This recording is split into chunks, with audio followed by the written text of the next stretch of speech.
ਰੱਬੀ ਸਮੁੰਦਰ ਵਿੱਚ ਲੀਨ ਹੋਣ ਲਈ ਤਾਂਘਦੀਆਂ ਵਿਯੋਗੀ ਨਦੀਆਂ ਵਰਗੇ ਹਨ ਸੂਫੀ ਦਰਵੇਸ਼ਾਂ ਦੇ ਬੋਲ।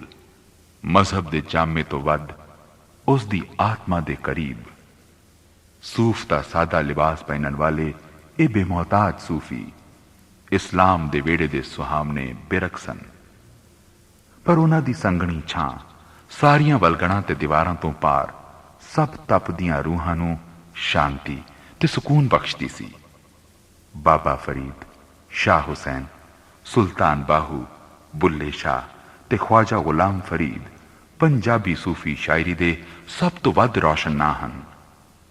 12ਵੀਂ ਸਦੀ ਵਿੱਚ ਉਦੇ ਹੋਏ ਬਾਬਾ ਸ਼ੇਖ ਫਰੀਦ ਪੰਜਾਬੀ ਸੂਫੀ ਕਵਿਤਾ ਦੀ ਸਵੇਰ, ਪੰਜਾਬੀ ਜ਼ੁਬਾਨ ਦੇ ਪਹਿਲੇ ਮਹਾਨ ਸ਼ਾਇਰ।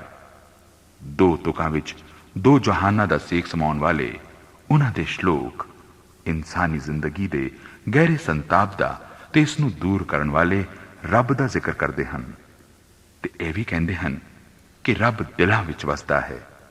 ਜਿਸ ਕਿਸੇ ਨੂੰ ਰੱਬ ਦੀ ਤਲਾਸ਼ ਹੈ ਉਹ ਕਿਸੇ ਦਾ ਦਿਲ ਨਾ ਦੁਖਾਵੇ। ਇਸ ਦੁਖਿਆਰੀ ਦੁਨੀਆ ਨੂੰ ਮਿਹਰ ਤੇ ਮੁਹੱਬਤ ਦੀ ਕਿਣਮਿਣੀ ਦੀ ਹਮੇਸ਼ਾ ਲੋੜ ਹੈ। ਪਤਝੜ ਵਿੱਚ ਰੁੱਖਾਂ ਤੋਂ ਗਿਰਦੇ ਪੱਤਿਆਂ ਨੂੰ ਰਹਿਮ ਭਰੀ ਨਜ਼ਰ ਨਾਲ ਦੇਖਦੇ ਹੋਏ ਬਾਬਾ ਫਰੀਦ ਆਖਦੇ ਹਨ,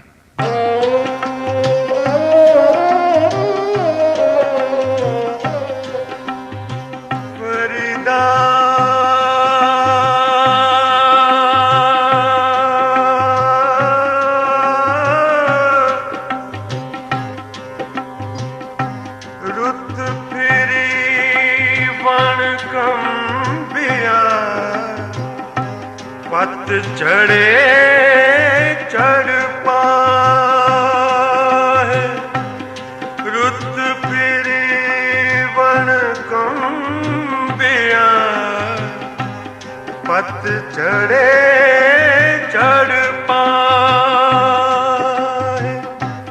चारे कूंडा ढूंढिया, रहन किथा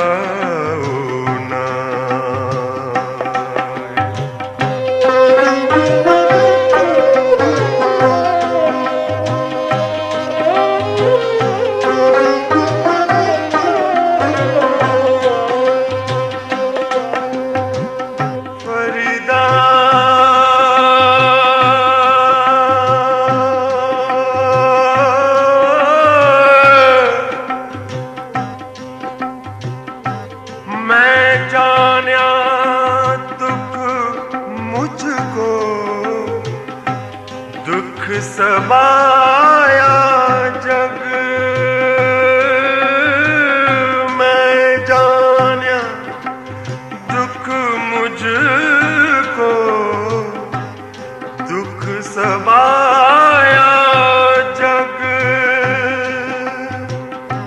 ऊंचे चढ़ के देखया ता कर कर ए हग।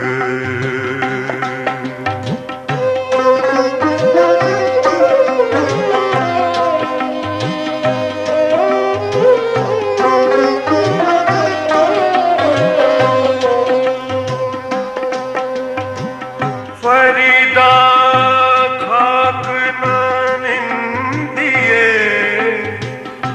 खाकू जेद न को।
आ बिरहा बिरहा आखिए बिरहा तू सुल्तान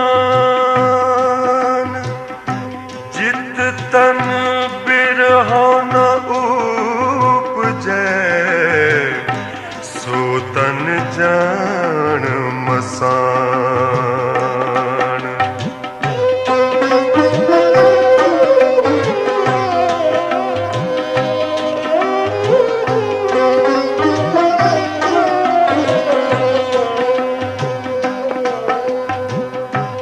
कागा करंग टंढोलिया सगला खाया मांस